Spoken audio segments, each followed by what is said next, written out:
Here are some things that I like about the CVT transmission and an explanation of what it is. This car that I'm driving now, my car, is a 2006 Ford Freestyle, and it has a continuously variable transmission. That's CVT, is what it's known as.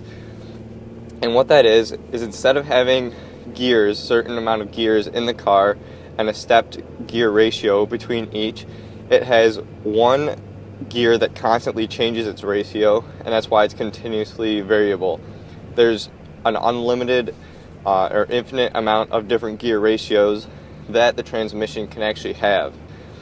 It's like a system of pulleys. It's kind of hard to explain, but it's a system of pulleys where there's a chain that expands and contracts on the pulleys in different ways to allow the different ratios between the engine output and the power that goes to all four wheels in this car.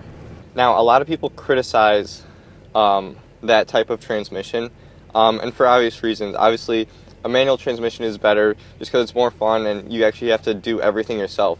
CVT is completely automatic. There's nothing you can really do to change it. I can put my car in low range, which will keep the RPM higher, but that's pretty much it. It's all electronically controlled by a computer. So some advantages of having a CVT. First is fuel consumption. That's the biggest thing. The reason that they implemented a CVT into the cars is because instead of the RPM going up and then shifting, going back down a little bit, then going up, shifting, and going back down, the RPM can stay constant at the minimal amount that it needs to accelerate the car for whatever acceleration you want. So this car usually, normal acceleration is between 2,000 and 2,500 RPM, and it stays constant right around there while the transmission continually adjusts itself to accelerate in the most efficient and fastest way. That's my second point. The CVT transmission is actually really fast. There's been some testing with it with different racing cars and stuff like that, and one of the good things about it is that there's no gear changes, obviously, and that's why it's so fast. This car is 11 years old, has a 3-liter V6 that produces, when it was new, 300 horsepower, and it's probably under that now. And it'll still do 0 to 60 in under 8 seconds just because of the transmission. If it had a regular transmission with different gears, then it would probably accelerate a lot slower, probably more in the 10-11 second range, even though this car weighs almost 3 tons, which is pretty impressive because all the car has to do is it revs all the way up to its maximum RPM, which in here is like 5,500, 6,000 RPM, and then it just stays constant at that as the transmission adjusts itself, increasing the speed of the car. One thing a lot of people complain about with the CVT is that it's noisy. Personally, I don't notice a difference at all. I hear the engine noise when I accelerate, and the faster I accelerate, the louder it is. It's pretty normal compared to other cars. People say it makes like a boat motor sort of noise, and I think it sounds actually pretty good. I don't notice it that much. There's certain RPMs where I'm like, yeah, that sounds all right. But other than that, it just sounds pretty normal, and I actually like the way that it makes this car sound at certain RPMs. Other than that, you don't really hear it, and it's just a normal family car.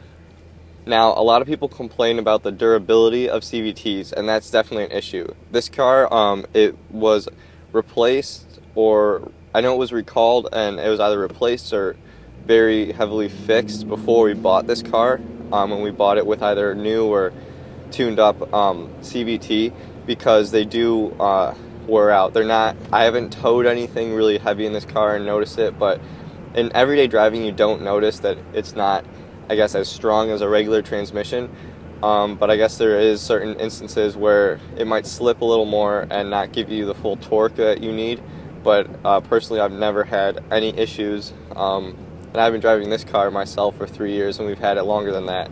Never noticed any issues with it not being durable or being weak. And this car is 11 years old now, and I think it was only fixed once, which is not that bad. Another good thing about this transmission is that, say you're driving along and you're in a regular car with a normal transmission and you need to accelerate right away, normally you have to downshift into a different gear and then you can accelerate, because the car can't really accelerate that well in the gear ratio it's in.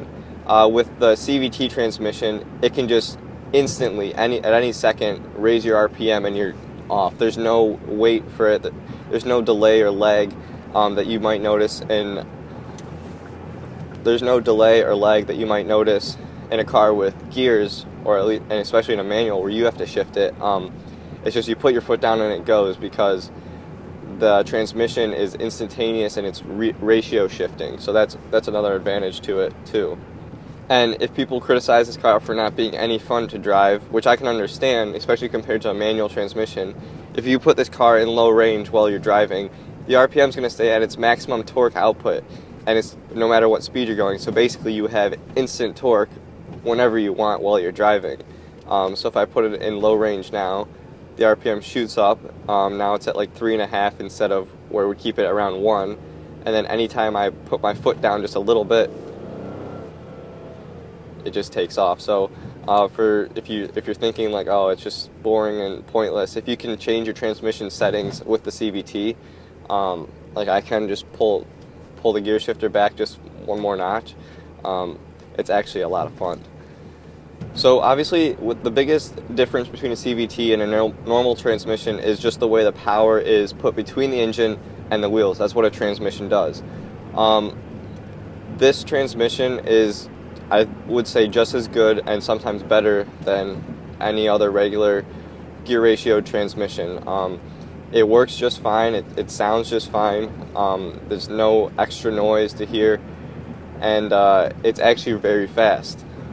And on top of that, this car gets pretty good fuel economy for how old it is and how big it is, just because of the way the transmission can work to accelerate the car with the least amount of RPM needed. So overall, I would say if you're getting a car that has a CVT, I wouldn't really worry too much about it. They're really good transmissions as far as I can tell. I'd obviously rather have a manual transmission just because you have the joy of driving a manual. But as something as in a car that I was given, the transmission in here is phenomenal. It's hard to find out where Ford bought this transmission. Some say that they made it, some say it's from Audi. But whatever the case may be, it's been great, and I actually really like this car a lot. One thing I did want to criticize is some cars now are coming out with CVT transmissions, but they have stepped ratios. So it works the same as a regular transmission where the RPMs go up and then it switches the ratio, and you can notice the RPM change, because people are like, oh, I don't like that it's just constant RPM. But that completely defeats the purpose of the CVT, and that's really stupid. So I don't get why anyone would want that.